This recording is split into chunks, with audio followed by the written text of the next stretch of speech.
Is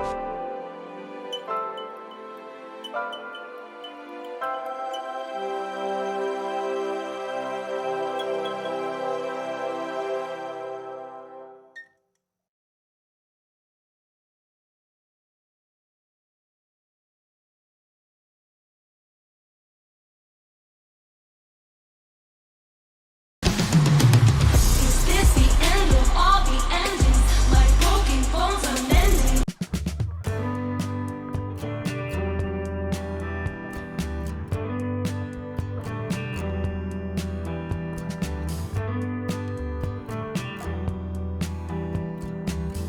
The lyric, "Is this the end of all the endings? My broken bones are mending," is just one of the many fine examples that express the idea of finality and justice to Taylor Swift's story as an individual.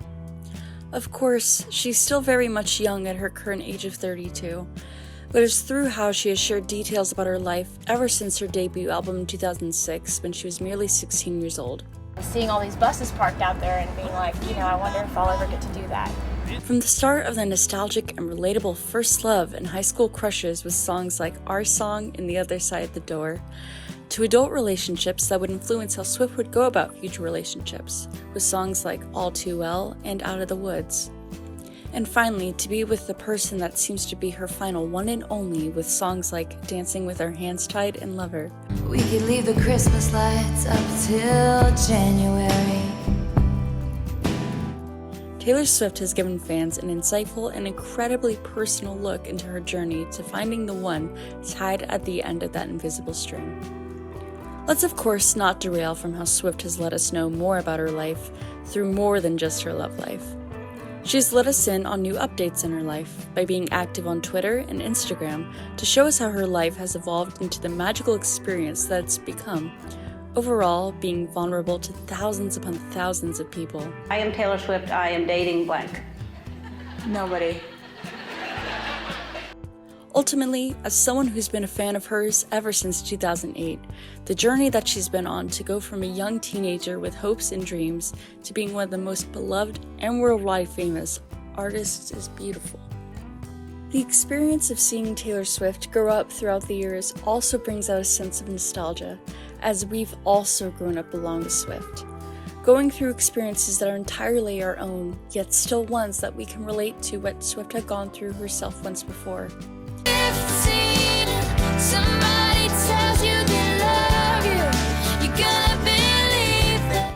It's with this said that a lot of this relatability pertains to romantic endeavors, which absolutely makes sense since so many of us in this world will enter into a relationship at some point in our lives. But I want to get back to this a bit later.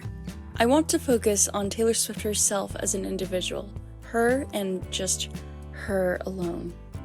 It's always important to remember that Swift started her career at around 14 years old when she first signed with Sony/ATV in 2004, and then would 2 years later release her first album and single, put out by Big Machine Records, which then would grant her a CMT Music Award for Breakthrough Artist in 2007. I can't even believe that this is real. And I want to thank God. Still just a kid, she would share small vlogs on her YouTube channel and the classic Grammy webcam photos, as she would update her fanbase on everything going on in her life. She would upload videos such as being on tour, Everyone Ignores Me, and demonstrating my fine athletic skills, and more. That's the first time that's ever happened in my life. Did you get it? I got it. These small tidbits of simple sneak peeks into her life behind her tours and press release interviews were incredibly charming, and they allowed her fans to connect with her on a personal level even more. Sadly, she doesn't do them anymore, but she has small videos on her TikTok page that give off a similar atmosphere somewhat. Regardless, her ability to be vulnerable with so many people on the internet just so she could connect to her fans more makes looking back on these videos feel even more nostalgic now, as it reminds us of our youth. And like, You Belong With Me and White Horse, I wrote all those with her. She's getting married! I remember being a shy tween girl watching these videos alone in my room after school, and how good it felt to have a friend, even if she was a celebrity. Lastly, I want to mention vulnerable songs like Mad Woman, This Is Me Trying, My Tears Ricochet, and Nothing New, are when revealing Swift's dilemmas with growing up and having to deal with any hardships that come up. They are incredibly revealing, and they offer a comforting place to go when we are going through something similar, or at least be something that we can somehow relate to. You don't know about me, but I'll bet you want to.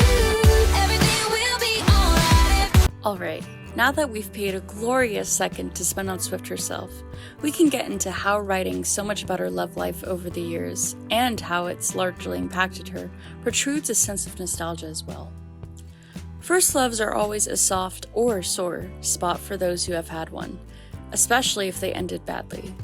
Personally, with my first love, I was able to cope and become optimistic for the future after listening to Swift's albums Speak Now and Red.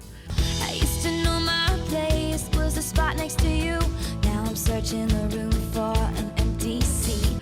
Because at the time, Swift had just started dating Joe Alwyn, and I knew that if she felt that way about love when she first wrote those songs, then that unloving pain wouldn't last forever, and one day someone would love me just as equally.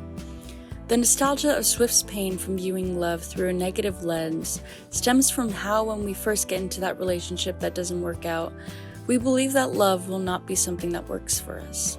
But once we give future love a chance, everything can work out. State the obvious, I didn't get my perfect fantasy. Another nostalgia aspect of Taylor Swift's vulnerability to showcase her love life in detail to us involves how your first love ultimately does stick with you and helps you further into finding the love of your life, if you're striving to find that person. As Swift shows that they're still part of you forever, an example being how in nearly every album there is a song that seemingly pertains to Joe Jonas, and how him being her first love has changed her from being that heartbroken girl to being a better person who can see the good in their love ending as she's with someone who fits perfectly just right with her.